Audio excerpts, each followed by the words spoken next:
Hey, you all. Welcome back. Y'all already know what it is. You see the title of this video. This is Real Housewives of Potomac, RHOP, Season 6, Episode 12. Let's go ahead and get into it.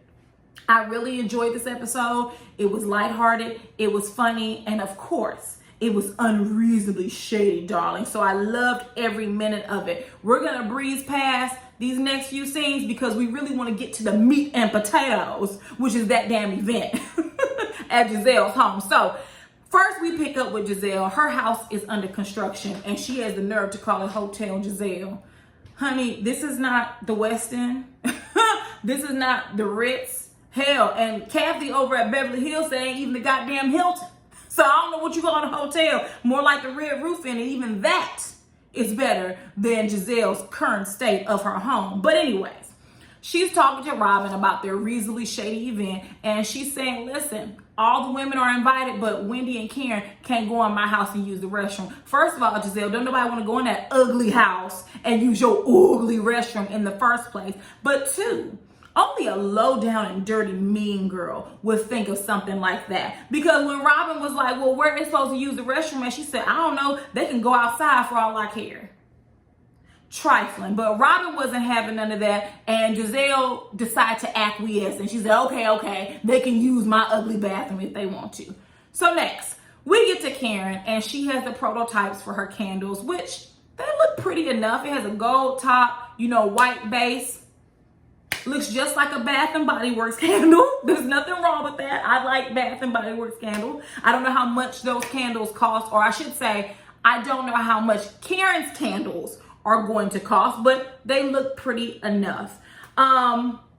She goes on to compare her candles to Wendy's again and says, 1 wick versus 3 wick, retail versus e-commerce. Honey, do not shade e-commerce. Millions and billions of dollars have been made for e-commerce. So let's not do that, because you could get yours in retail and it could go tank in left field, and then you have to buy back the rest from Bloomingdale. So let's not do that. Also, this next part of the scene, I thought it was very interesting because, I had a feeling like my spidey senses went off. I think this was something that production set up because it just seemed out of place. So her and Ray are walking and he's like, oh, who's calling my phone? And just so happens, a young lady texts him and says, good morning, handsome. But you know what? I'll play along.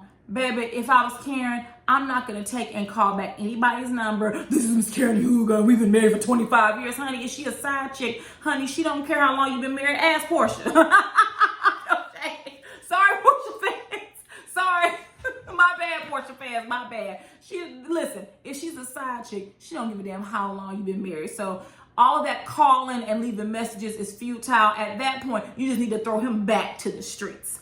So next, we get to Candice. She is talking to her mom. She's talking to Mama Dorothy about her video shoot, and she confronts her and asks her. She said, Wendy told me that Mia was asking you questions about how much Chris is getting paid. Now, Dorothy, the high-class psychologist, all of a sudden couldn't remember. When you just chit-chat, you get caught up and you don't remember. BS.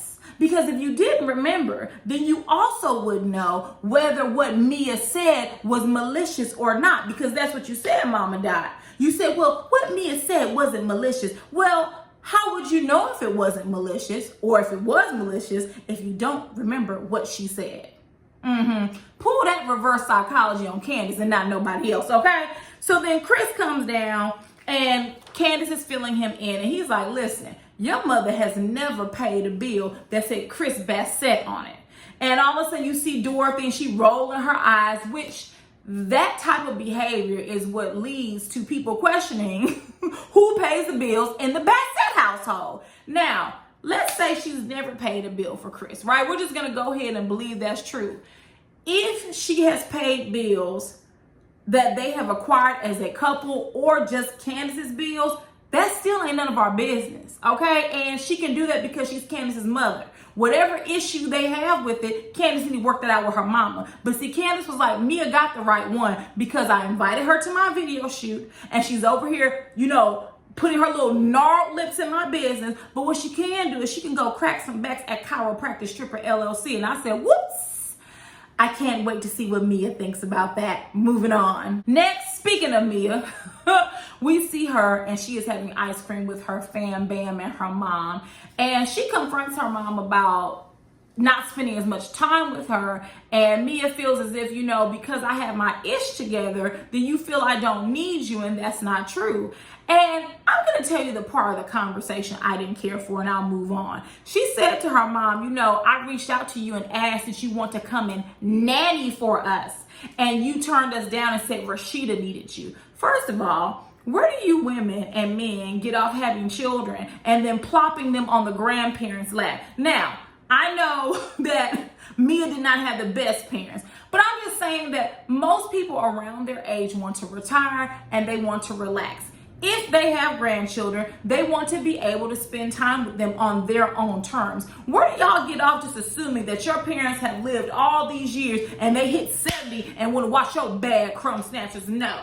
Okay, my mom has already told us, listen, no ma'am, I don't want anybody's child plopped down on my lap. I want to be able to buy them toys, play with them, and then send them back their way and send them back to their mamas.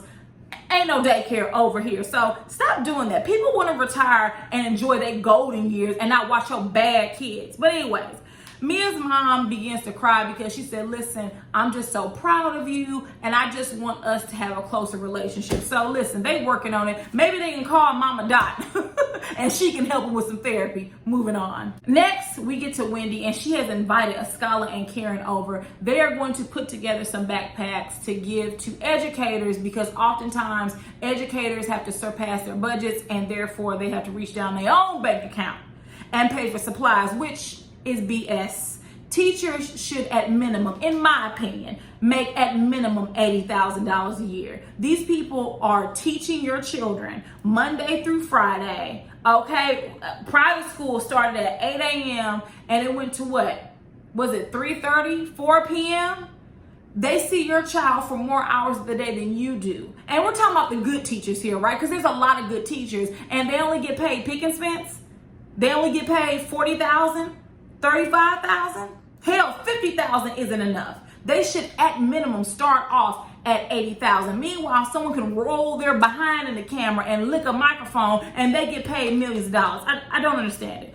But anyways, while they're there, Ascala and Wendy agree that they felt the line of questioning that Mia was asking Candice's mom was out of line. Of course it was. 100% it was.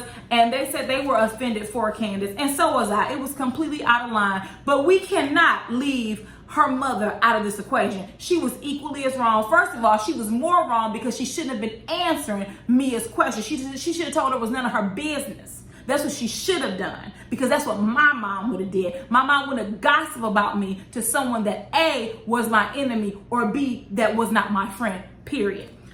So while they're there, they received a reasonably shady invite.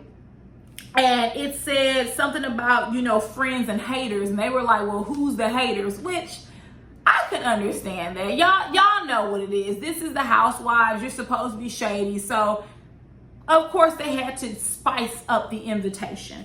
And I think Ascala asked, well, who's decorating the hotel? And Wendy said, hopefully not Gizelle. And you know what? Hopefully not, because we all know Gizelle cannot dress to save her life. Literally, if she had to save her life by dressing, she'd be going away from this earth.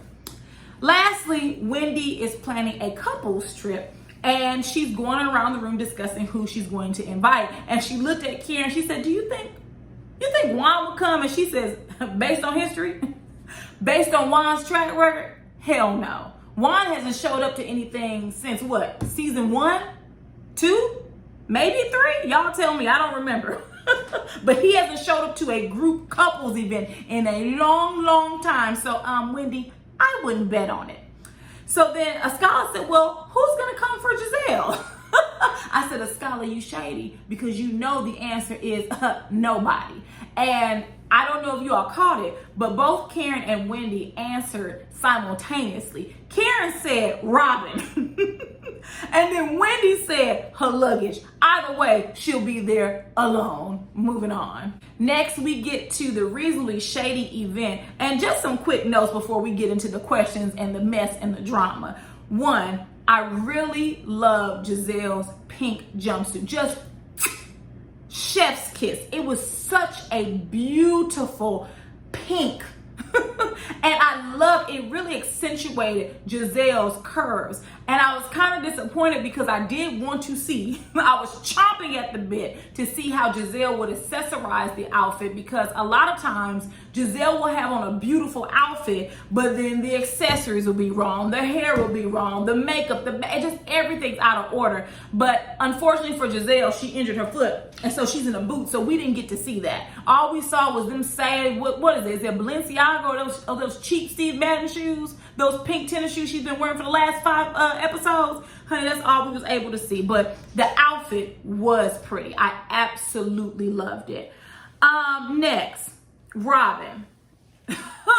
She changes into her outfit for the event, and I cannot lie. Go back and look at it. She had on a faux snake's skin short set and a white V-neck t-shirt she purchased straight off the rack from Walmart. Go look at it. She wore that white V-neck shirt everywhere. Go back and look at the episode. Matter of fact, in the previews, she's wearing that same V-neck.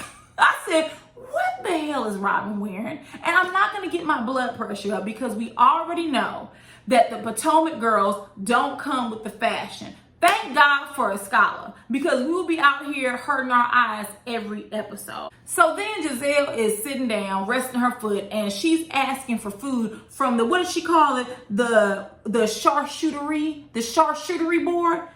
Gizelle, you have a pedigree. You're Miss Gizelle Bryant, First Lady, and you can't pronounce charcuterie board. You new Negroes crack me up. So anyways, Ashley arrives and she feigns excitement over Gizelle's house that is under construction. Oh my God, I haven't seen it in such a long time. Baby, she acted like the house was done. First of all, Gizelle's house looked like a Build-A-Bear house. The house is barely hanging on. I mean, by a thread. I swear to God, just one gust of wind and it's down. The house looks like it's held together by the Elmer's glue stick, honey, that you used when you was in 3rd grade. Talking about, oh my God, it looks so good. Does it look good, Ashley? You just be lying just to be lying. But anyways, so a scholar pulls up looking good. Our resident fashionista loved her outfit. Then Mia pulls up. Mia gets out and says, where's the valet? Girl, ain't no valet. You're in the middle of a forest, Mia. What valet? Does it look like Gizelle has time to pay for valet? She barely pasted her house together. She ain't got time for that. What did Nene tell y'all? This ain't the Oscars, is it? I'm used to something a little bit different, but let's go. We bring our own drinks up in places like this. You bring your own drinks up into places like Gizelle's, okay? So Karen pulls up and she's like, is this a tent? Are they doing COVID testing, honey? Not the Pfizer and the Moderna. Not that they swabbing noses in the parking lot. But anyways, the event starts and Robin and Gizelle tell everyone that they are going to have a new podcast. It's going to be called Reasonably Shady, which I've said that like 20 times. I've given them more PR and I'm not even getting paid for this. This on Brooklyn Win, okay? And it's through iHeart and Black Effects, which I think Charlamagne owns that. I haven't told you all how I felt about Charlamagne, have I? Ooh, that's Charlamagne. Ooh, gets right up under my skin. But anyways, so as they're revealing the event, they said that it almost did not happen. Now, here's where we have production. Here's where we have scripts and everything, because across all the franchises, all of the Housewives do this. Kyle just did this on a scene in Beverly Hills, I think the last episode, where out of the blue, they say something that is not in the natural course of human conversation. Because when we saw them talking on the phone, Gizelle and Robin, they weren't arguing. Gizelle said she didn't want Wendy and Karen to use the restroom, and Robin said nah, and Gizelle acquiesced, and they went on about their day. They're making it seem like, oh, this event almost didn't happen, like they were arguing, girl, putting 20 on 10 so that Gizelle could get right to the shade. And so Gizelle said, I didn't want certain people to use my restroom in my house. And Wendy walks smack dab into it. And she says, well, who are the people on this list that couldn't use your restroom? And Gizelle says, well, Karen and you. And Wendy says, see, that's exactly why I didn't want to come to this BS, because I knew it was going to be some BS. And Gizelle says, well, I didn't want you here because you talked about my home. And so I started looking around. I was like, did Wendy talk about Gizelle's home? Did I miss it? Because I've never heard Wendy say anything. Now, in the scene prior to this one, when a scholar asked, well, who's going to, decorate Hotel Gizelle? And Wendy said, hopefully not Gizelle. I mean, did she lie? But even then, she really wasn't talking about your house. She was talking about your lack of fashion sense. And so I'm waiting for Bravo to roll that beautiful bean footage. And baby, they didn't roll shit because Wendy didn't say shit. Wendy said, no, you misheard me or you misunderstood me. What I said was that you couldn't dress. Boop. Crack all up on her face, right? So then Gizelle tells Wendy, she said, you're part of the haters. She said, me? Part of the haters? She said, I'm hating on this. And baby, chef's kiss to Bravo and their editing. Just the shade. First of all, the women came with it, bringing the shade. Then Bravo production team came with it, because as soon as Wendy said, I'm hating on this, baby, they said, hit it. And baby, they showed Gizelle's house, and I said, yeah, you right. She's not hating on that, honey. Not at all. Her house is finished. Your house is in the middle of the forest, okay? Before we know it, Goldilocks and Three Bears gonna be knocking on the door, okay? So Wendy said, I wasn't gonna come because I thought the invite was shady. And Mia interjects per usual. Now, keep in mind, when Mia interjects and she gives her unsolicited opinion, nobody says nothing. But when a scholar did it, Mia had something to say. I wonder why that is. What do you all think that is? But anyways, Mia said, well, I liked the invitation. I thought it was real and I liked it. Well, good for you. Good for you, Mia. Nobody cares. So they go on a cocktail break and Karen pulls Mia to the side. Now, Karen fills her in on what Wendy and Ascala told Candice, and about Mia running her damn mouth and being nosy with Mama Dorothy. Now, I don't consider this any different than when Wendy pulled Candice to the side and told Candice about Mia and her mother. Now, there's some nuances, right? This is Gizelle's and Robin's event, and then the other was actually Candice's event. Either way, you don't know how either woman would have responded. You don't know what their temperament would have been and how they would have responded.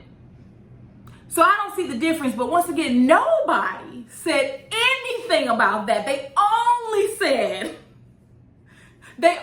said something when Wendy did it. I can't begin to imagine why only Wendy and Candice and a scholar would get the heat. I'm just saying. I just don't know why. Can you all tell me?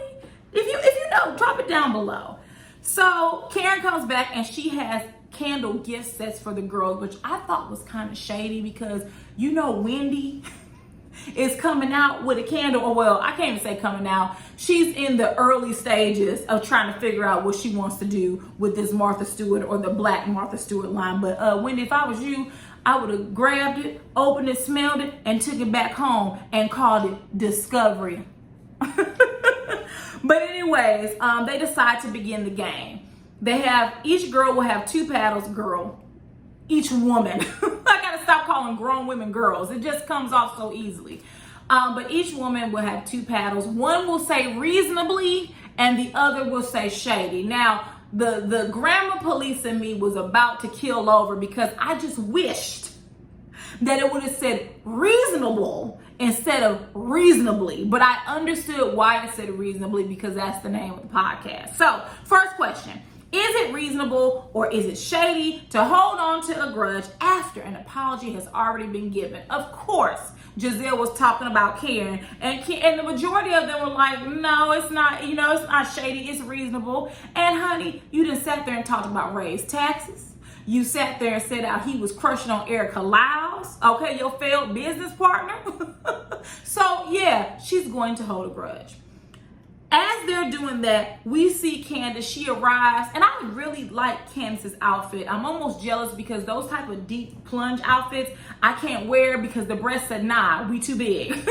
So I'm actually pretty jealous, but I loved her shoes. She got out the Lexus, and she was disheveled. She said, oh, she's swatting that mess. I said, listen, y'all know where Gizelle's home is. Be prepared, come with some off, and just scurry down the driveway because Candice is walking. She said, oh my God, where are we, Father God? Honey, you're at the end of Gizelle's driveway. Let's not do that. So, second question. It said, is it reasonable or shady to talk about a friend when they are not around? The majority of them said, it depends on the context. It could be shady or it could be reasonable. So Gizelle slides one in there and she says, well, with the Eddie situation, that was reasonable. And I loved how Wendy cut her eye, but she paid her dust. Because you're going to keep throwing that Eddie situation in there every second you get. But all right. But then Gizelle says, well, but I think it was shady when Wendy told Candice about Mia gossiping with her mother at her video shoot. And Gizelle says that it was not only shady, but it was whack. Whack like your home, Gizelle. Let's not do that. So then Mia says that she shouldn't have told Candice during a production day. And she asked Wendy, was she trying to throw her off her game? And so Wendy's response was, well, if you're unhappy about what you said, then you shouldn't have said it. Exactly. Because you were the one gossiping. The problem with a lot of these Housewives shows is that they really don't want to go to the origin of the issue. They like to start at the middle, they like to start at the end, but they don't want to go to the origin. Wendy wouldn't have anything to tell Candice if you weren't talking crap to Candice's mom. Period. So I don't give a damn about woulda, shoulda, coulda. I think Robin said, well, what if she would have told her and it would throw her off? I don't care. What if? We can't say what if because that's not what happened. So as Candice arrives, they fill her in. And Candice says, no, she wasn't being shady and she wasn't being whack. She was being a friend. Agreed. Because if I was Wendy, I would have told her at that moment too. We're not going to wait until the next production day. We're telling her today. You want to talk ish today? I'm going to tell her today. Because truth be told, Mia, you would have done it. You ran right to Wendy and said, well, she called you a blah, blah, blah. And when Gizelle said, who said that? Yeah! You did the same thing a few episodes ago, Mia. Let's not do it. Yeah! Yeah! So when Robin says, well, what if the news would have thrown her off? Wendy said, there's no what ifs because that's not what happened. We're not going to be angry at Wendy for a scenario that did not occur. Candice did not blow up, but let's roll with it, Robin. I see your move and I raised you 30. What if Candice would have blown up from Wendy telling her that and she would have thumped Mia over the head? Whose fault would it have been? Is it Wendy's fault for telling her? Or is it Mia's fault for running her mouth and being nosy and asking questions that she had no business asking? Period. Well, let's not play this what if game. So then while they're talking, let me back up. So then Candice says, if Wendy felt it wasn't appropriate, then she wouldn't have told me.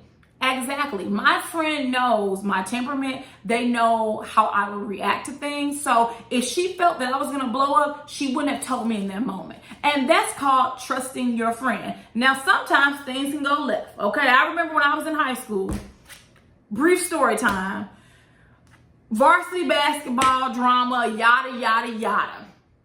This one girl was talking cash money-ish about my friend. Talking about she can't play basketball and I'm going to beat her, blah, blah, blah, and I'm going to whoop her, blah, blah, blah. And I'm sitting there listening, and I turned around. The girl was like, I'm not talking to you. I said, oh, okay. I said, but who you going to be talking to? And I can't call my friend's name, so we'll call her Jessica. I said, but who you going to be talking to is Jessica. So right after class, I went down and I was like, Jessica, just to let you know, your little friend that you thought was your friend was talking cash money-ish, talking about how you can't play basketball, talking about how she gonna whoop your blah, blah, blah, and when she see you, blah, blah, blah. And my friend Jessica was like, oh, she did? That's what's up. She said, I'm going to talk to you later. Honey, we went to our separate ways. The next thing I know, I was walking out the bathroom. My friend was being yoked up in the arm by the principal, and the girl who was talking cash money-ish in English class, her ponytail was sitting askew. She had blood running down her mouth. Honey, my friend had popped her in her face.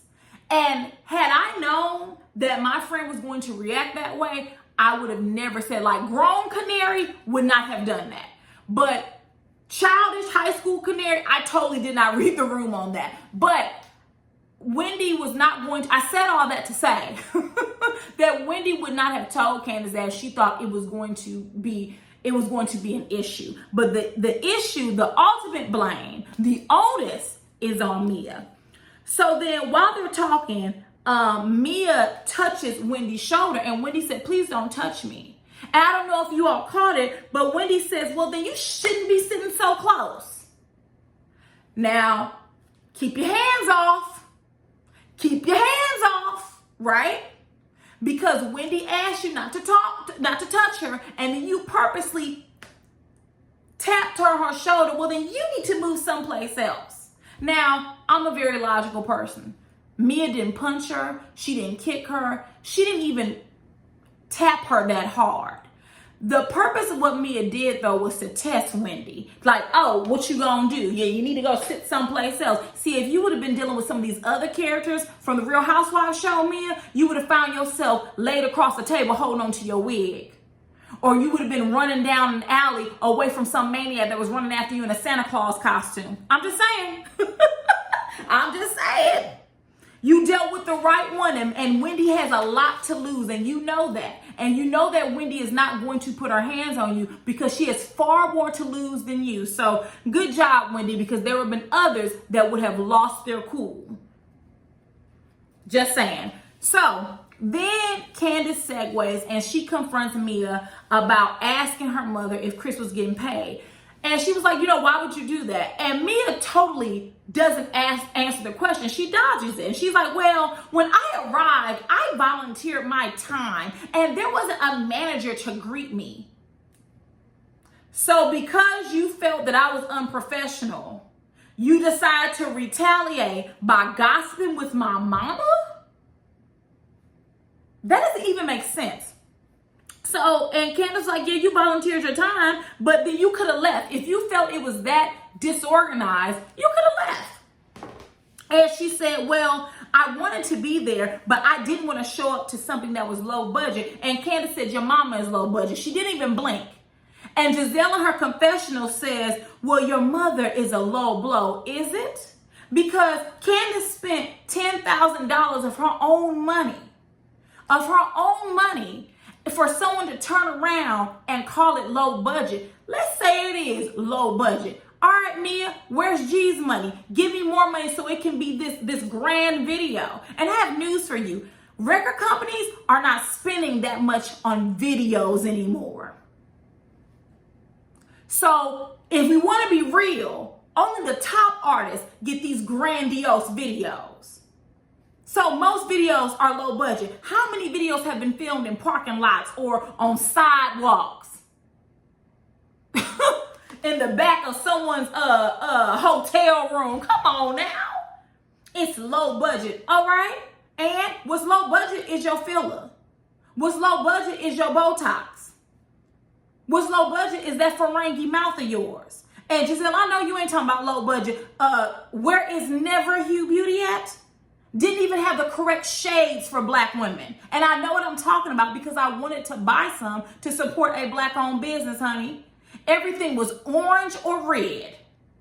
Please, low budget. And you can even keep your makeup company open in a time where makeup is booming, big business. Come on, Gizelle. If she's low budget, she's not the only one who's low budget on this franchise. But anyways, Ashley interjects and says, well, you know, you shouldn't be upset by this because we talked about this to the group, so you shouldn't be upset. Candice said, were you there, beloved? No. Well, then shut your face. Shut your wide mouth with your wide forehead. Ashley always does this. Y'all know I don't like your girl, Ashley. She constantly gives her opinion about something that she did not witness with her own two eyes. Ashley's another one. No one had any problem when Ashley sat at Candice's house and she said, "You in your mama's house." Meanwhile, her mother can't even buy a good wig. Don't let me go there. Y'all know, if you've been watching me long enough, you know I will go in on Ashley and the predator and that mama of hers. So I'm going to leave it on alone. And then Ashley says, "If I would have wasted my time, I would be a pissed sister." You better watch that sister, Ashley, because you ain't no sister. Let's go ahead and move on. So then Candice said, "Well, since we talking, who else had something to say or ask my mother?" Gizelle attempts to throw Karen in the bus, and Wendy says, "Well, why you say Karen before you said yourself? How are you going to throw Karen in the bus? And you and Robin were front and center giggling and sniggling, honey." Okay? So then Gizelle whispers, she said, "Well, we were in a parking lot. It was low budget." Where's the makeup line at, Gizelle? And don't lie and say it's because of the pandemic. You all couldn't get that product out of Target fast enough. You want to talk about low budget? Let's talk about that bootleg makeup line that the foundation wouldn't match any black woman that I know, regardless of the hue. Let's talk about that. Let's talk about how when you was wearing the makeup line on the show, your face was always orange, not orange, orange. Let's talk about low budget. Let's talk about that house that's swaying in the wind in the background as y'all film this scene. Let's talk about it. So then Candice says to me, "Listen, you didn't want to go. You felt offended. Well, here it go. You shouldn't have come. And for future reference, please don't come." Exactly. When you don't want to be in someone's presence, uninvite them. Okay? So now we get to the third question. They said, "Is it reasonable or shady to call your friend when you're drunk and let them know you don't like them?" And everyone, not only did everyone know that this question was once again directed at Karen, but all of them thought it was reasonable. Listen, let the people tell it. Karen be drunk dialing folks and be having a good old time. I'm not mad at it. And I could totally see it based on how she behaved last year at Monique's house. Was drinking and throwing them back. She was taking shots. After a while, my chest started to burn. So I thought that was really funny. But do take note that 2 out of the 4 questions were directed at Karen. Fourth question. Gizelle allows Big Rob to read this one. She said, "Because we're in this together, we're a team." Oh, I bet you are a team, right? So the question said, "Is it reasonable or shady to be concerned about dramatic changes to a friend's appearance after cheating rumors have surfaced about the friend's husband?" This is shady as hell. Of course, Gizelle says it's reasonable. Wendy said, "Well, it would only be reasonable if the same blog that reported that also reported that you have an STD." And baby, Gizelle came to a hush. "Well, that's not true." "Oh, it's not." "Oh, okay. You want to talk about what that blog says? It also says you have an STD." "Oh, it's not true." Okay, then let's move on. Let's move on. Listen, Wendy this season is not here for none of Gizelle's BS, and I'm loving every minute of it. So then I think Wendy says that Gizelle and the gang, listen, you say you want to move on, but you keep talking about me. You talked about me at Robin's dinner. Now, I'm kind of torn on this one. I do feel that Wendy came up in conversation, and I do feel like Robin was all tight in the chest when she was discussing Wendy. But I don't know really if it was talking about her, like going in on her, but she was a topic of conversation at Robin's birthday party. Now, if you ask me, I don't know if I would be discussing someone I didn't like at my birthday. No, I wouldn't. It's my birthday. I'm not going to do that. So then Wendy says, all of this is BS because all of you all have my number. And if you really were concerned, you would have called me. And Gizelle said, "Well, I'm confused." And Wendy said, "It wasn't for your ass because I wasn't talking to your ass." I said, uh-oh. When the doctor begins to curse, she's at her limit. It's time for her to disengage. And Gizelle was like, oh no, you're not gonna talk to me like that in my home. You can leave. And Wendy said right there, girl, what you gonna do? Roll me down the driveway that's unfinished? Bye, girl. So Askala comes in for the win. And I'm really enjoying Askala because she's not like Mia or Ashley where she just interjects randomly. She interjects, but it's something of substance. She has something to say, and it's important. And she said, the question you all asked, it was very offensive. And then when she comes back at you the way that she did, now you're mad and you can't be mad. Here comes Mia. Well, what is she, the mediator? I know Mia's not talking. All the times that she's interjected, basically lied on Gizelle a few episodes back. And Askala said, I'm going to say what I want to say. And I said, uh-oh. When Askala turned and did this, she was looking at Mia, but she wasn't looking at her. Mia, you better tiptoe lightly. I'm going to give you a hint, Mia. Askala ain't Wendy. You know how you went and slapped Wendy on the shoulder after she asked you not to touch her? I would advise you don't try that with Askala. I'm just reading body language here. Askala looked like she'd be ready whenever you hit go. I'm just saying. So she said, I'm going to say what I want to say. Keep it cute. I wasn't talking to you. Be quiet. I was talking to Gizelle. I suggest you sit down and be quiet with your ass. I said, oh. I said, ooh. I felt that. And Mia said, only insecure women call other women whores. Maybe. Or maybe they call it how they see it. So Candice said it's projection, and she holds up the projection mirror. And I too was Karen. I began to get dizzy at the end of this thing. So much shade had been thrown back and forth, honey. I couldn't keep track at this point. And Karen was like, wait a minute. She said, I got vaccinated. Not vaccinated, but vaccinated with an S. She said, but listen, Wendy, I only want to know one thing. Are you inviting everyone on the girls' trip? I said, oh, Karen. Karen said, listen, I need to go home. I want this scene to end. So let's go ahead and speed this process up. We ain't got all day. So Wendy says, well, it's going to be a couples trip and we're going to Chesapeake Bay. And I think Ashley said, oh, I love Virginia Beach. And Gizelle said, that's not Virginia Beach, darling. And so Wendy goes around like, Chris is invited, Eddie's coming. She said, I hope Michael's coming. And Candice said, I hope not, honey, me either. I'm so sick of seeing the beady-eyed predator go across my screen. I don't know what to do. We all hope he doesn't come, because if he does, production better buckle up, because they all in trouble, especially they men, all right? So then Wendy starts, Ray, he's invited. She points to Robin and goes, and then moves on, and Robin was so disgusted. That lady, you hate me, just let me know. Robin, it's not about hate. You and Gizelle insulted Wendy. Once again, let's go back to the origin of the beef. And let's not start right here at the Shady podcast event, right? Let's go back to when you said she was loose because the woman want to show a little bit of breast and a little bit of thigh. The same breast and thigh that Juan likes looking at on a daily basis, okay? I'm just saying. All right, so you can't be mad at her. You called the woman loose. Like, come on. So then Wendy points to Gizelle. She says, well, you and your luggage could come on too. I said, oh.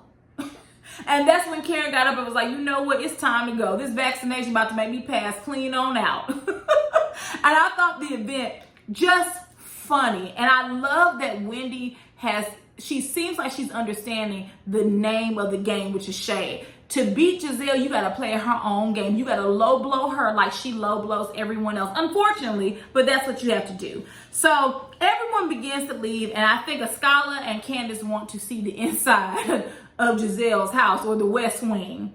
And Askala starts to go down the stairs. She said, oh, hell no. She said, the stairs aren't finished. It's mud. It's rocks. She said, oh, no. She said, no, thank you. I'll get to it later. And she literally turned clean around. She said, I'm not stepping down there in my nice Versace and my fine Givenchy. She said, oh, no, darling. Gizelle and her boot can walk down there, but not me. So then as Candice is touring home, everybody's like, listen, we can't get out we need to get out. We need to go because Candice is the last car parked in the driveway. So Gizelle was trying to find any and everybody to move that goddamn car. She called on Angel and Adore, and they're not even driving age. She called the production. She said, anybody, please, please not Grace. And Grace was like, I can do it. I can do it. Baby, she took them keys, and it was so sweet. Robin got in the car. She was just as patient and relaxed. Honey, Grace didn't know what the hell she was doing. She was like, is it started? And Robin was like, yeah. Robin was so endearing in this moment. Like, she was so patient. No, turn it right. Slow down. No, you're doing good. Honey, Grace hit that rock, and Grace said, oh, did you feel that? And Robin said, no. Robin, you know you felt her bump into that rock. And Candice came out. She said, Lord Jesus, what did she scrape? Honey, you lucky that's all Grace did, because we all know that at the time of this filming, Grace had the same problem that Canary had. We couldn't drive, baby. So that is the end of the episode. I really enjoyed it. Really lighthearted, really funny. Get down in the comments and please let me know what you thought about the episode. And thank you for watching. And if there is nothing else, I will see you all later. Mwah. Bye-bye. You guys have no clue how late it is and I'm filming this. So don't ever say I didn't do nothing for you. Bye, you guys. Talk to you later.